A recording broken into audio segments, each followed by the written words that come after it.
Hi friends, it's Miss Chris, and thank you for joining us for this Easter story, Yosef's Gift of Many Colors by Cassandra Maxwell. We know you'll enjoy the book, so let's get started. It was early spring in Ukraine. In the valleys, the rich black earth was muddy from melting ice. In the woodlands, the scent of wildflowers had begun to drift on the wind, while here and there a daffodil added its color to the waking world. High in the trees, a squirrel ate and scolded. Through the chilly mist of early morning, Yosef walked toward home, his boots soaked with dew.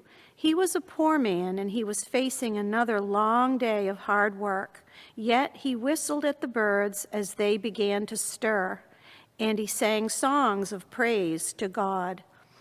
Oh, it was true, he didn't have a new coat or many rubles to jingle in his pocket, but he was thankful for what he did have, and he was excited by something he had heard in the village. He turned an idea over and over in his mind.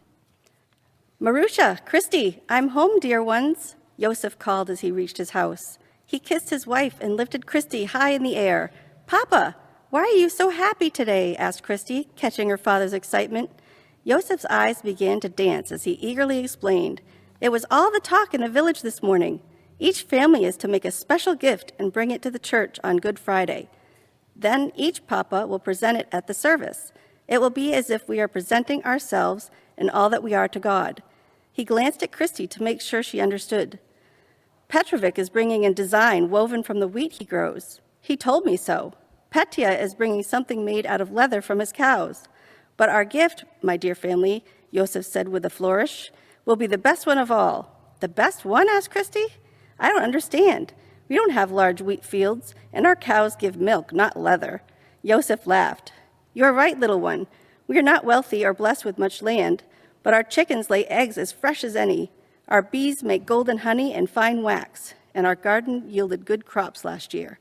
After supper tonight, you will see what your papa will make. You will see, and you will be proud of him. But you have a part in the plan, too. You must find the biggest, freshest egg our chickens can lay, and you must bring it to the table tonight. Will you do that? Yosef asked. Of course, Papa, Christy replied. Once again, Yosef lifted her high in his arms. Then he kissed Marusha's cheek and went out to begin the work of the day. He dug in his little plot, readying the fertile soil for spring seed. He cut more wood. He fed his animals, and he thought about his plan. Marusha baked bread. She washed clothes and dishes. She embroidered designs on the shirts she had sewn, and she wondered just what her husband was thinking. Christy, too, was busy. She made her bed and swept the floor. She shelled corn for the chickens and helped her mother grind coffee. She did not know what Papa was planning to do with an egg, but she was sure that whatever his plan, it would be perfect. At last it was time to gather the eggs. Christy scattered the corn, and as the hungry hens pecked at the feast, she carefully examined each egg. That night after supper, dishes were dried and put away. Christy presented her treasure to Yosef. Slowly he rolled a large, smooth egg over in his fingers. He touched his daughter's cheek. It is perfect, he said. From a box on the windowsill, Yosef took a cake of beeswax and a little metal tool with a wooden handle. He put a candle firmly in a tin holder.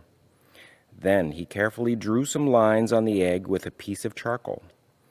After Marusha and Christy had admired his steady hand and straight lines, Yosef lighted the candle.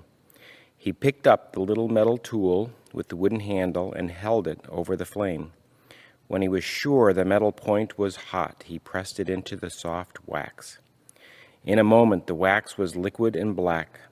With great care, Yosef went over each of his charcoal lines with the wax. He drew a chicken. Because our chickens gave us this fine egg, he said. He drew little sprigs of evergreen. Because our woods are full of evergreens, and their wood has made our home. He drew a big star. For the twinkle in my family's eyes, he whispered. It was past Christy's bedtime when Yosef finally held the egg at arm's length to look at it. Christy could hardly believe an egg could look so lovely. "You're right, Papa," she said as she bent to kiss her goodnight. "Our gift will be the best." The next morning, as the sun rose in the sky, Yosef told his family, "Last night, while you were asleep, I thought more about our egg. Why don't we color it?" "You are so clever, Papa," said Christy. "Could we make some dye today, Mama?" she asked. Marusha promised to boil down the dried marigolds left over from last summer's blooms and make yellow dye. By midday, the coloring was cool and ready. Yosef carefully unwrapped the egg. Then he placed it on a spoon and slowly lowered it into the dye. A few minutes later, he lifted it out for inspection. "Oh, Papa," Christy said, clapping her hands, "it is better now." "Yes," Yosef agreed happily, "I believe it is." Daylight was fading as Christy gathered carrots from the root cellar. She helped Marusha chop them so her mother could make stew for supper. By the time she was done chopping, her fingers were orange. When Yosef came in and saw her fingers, he said, perhaps our egg should be orange instead. Our carrots are the sweetest in the village." Marusha winked at her husband and put the carrot peelings into a pot. She poured water over them and set them to simmer. After supper, she put the pot of dye outside to cool. Yosef seated himself at the table and once again lit the candle and heated the wax. He covered over some of the designs and drew others. He made rows of little triangles. "For our carrots," he explained. Then he lowered the egg into the dye. After a few minutes, he lifted it out. "What do you think now?" asked Yosef. "Beautiful," was his family's reply. The next day, each time Christy passed the table, she stopped to admire the egg. There were swirls and checkerboards and other fancy designs. Surely no one else would present a gift as wonderful as this one. That evening, Marusha made a steaming pot of borscht for dinner. Then Yosef lifted the lid to taste the soup. He exclaimed, "The beets! I forgot about the beets. Last year our beets were the biggest in all Ukraine. I should have made the egg red." "It's not too late," replied Marusha softly. "I'll boil some beets and make more dye." She patted her husband's hand. When Christy went to bed that night, Papa was still seated at the table in the candlelight, working with the little tool. She knew he would be working for a long time, covering over some of the designs and adding some more. She was anxious for morning to come so she could see what the egg would look like. The next day was Thursday, only one more day, and they would carry the family's gift to church. Christy wondered what the others would say when they saw the perfect red egg and heard her papa explain what all the pictures meant. Just then, Yosef burst into the kitchen from planting over by the barn. "Blackberries," he exclaimed. "I've never seen them so early. I'm sure no one has blackberries yet. Last year, our blackberry jam was the best in all the world. Let's make the ends of our egg black," he pleaded. "Oh, Yosef," Marushka said, shaking her head and laughing. "Here, take the basket and pick some. I'll heat the water." The sun glowed low behind the trees, and Yosef began to work on the egg for the last time. A few more lines, a few more circles. Then, holding the egg tenderly in his fingers, he lowered the big round end into the black dye. And in just a few minutes, he turned the egg over and dipped the little end in. But just like that, it was gone. "Oh no," cried Yosef, "I've dropped it. Quick, get a spoon," he called. Christy ran to the cupboard. She handed the spoon to Yosef and watched as he fished the egg from the cup. But it was too late. The precious egg was ruined. For a few minutes, no one said anything. Then Christy put her arms around her father. "Maybe we can take some of the blackberries in the basket," she offered. But it was no use. "I worked so hard," Yosef said. "I wanted it to be perfect. Now we have nothing to give." When Yosef and Marusha came to the kitchen the next morning, Christy was waiting for them. "I believe we should take the egg to church today," she said. "The egg?" asked Yosef. "But it is ruined. The beautiful color and designs are covered up." "Papa," said Christy, "don't you see? The egg is like us. We aren't perfect either, but God still wants us to come." Yosef stood by the window for a long time without speaking. Then he said, "I believe God has given you more wisdom than God gave your papa." Quietly, he wrapped the egg. That evening at church, Yosef and his family watched all of the other men from their village walk to the front. Ivan presented a table runner his family had embroidered. Mykola had carved a wooden box. Yosavav and his family had created some pottery with details showing their sunflowers. There were kilns and even some metal jewelry. It was obvious that each family had put much love and thought into their gifts. Yosef was the last to go forward. Before he placed the egg on the table, he turned to face the people, but his eyes looked only at the floor. I wanted my gift to be the best, he said. I had my daughter choose the best egg.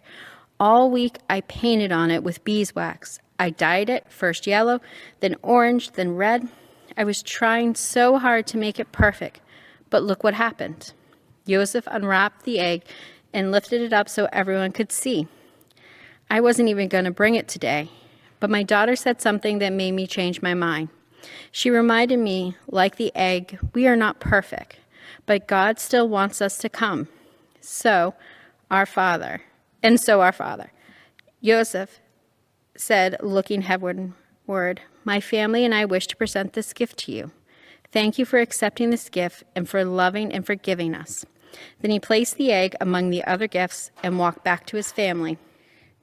For a little while, no sound could be heard in the church. Then the service continued. Then, when the last prayers were said and the service was over, the villagers crowded around Yosef's family and hugged them. Your gift is the best one, after all, someone said, and everyone agreed. Saturday was as sunny as a summer day. It was so warm that all traces of winter at last melted away. Christy didn't even need her coat when she went to feed the chickens.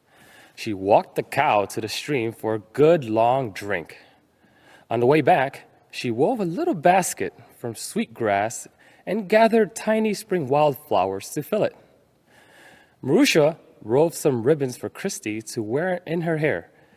Then she made a large round pascha for the Easter centerpiece. It was full of almonds and orange peel, treats reserved for special occasions. There were bands of orange where the sky touched the treetops, and one bright morning star still shone as the villagers gathered in church the next day. He is risen indeed, they spoke in one voice. Then the cloth that covered all the family's gifts was lifted from the table.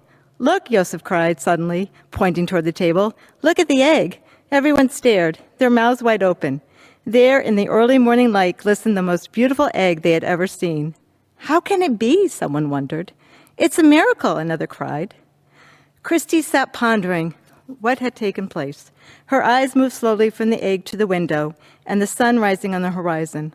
A smile crossed her face. Don't you see, said Christy finally? After the long, dark winter, God sends us the bright sun and the warm days of spring. It must have been the sun that melted off all the dark wax. Oh, Papa, the egg was not ruined at all. Yosef turned to his daughter. God has worked a miracle, as sure as the miracle of new life, he explained. As the first warm rays of sunshine filtered through the windows of the village church, the happy family squeezed one another's hands, and in their hearts they gave thanks for the wonderful way God always turns darkness into light, sadness into joy. Thank you for joining us for the reading of this wonderful book, Yosef's Gift of Many Colors. Have a happy Easter, and hopefully we'll see you at church on Sunday. Bye.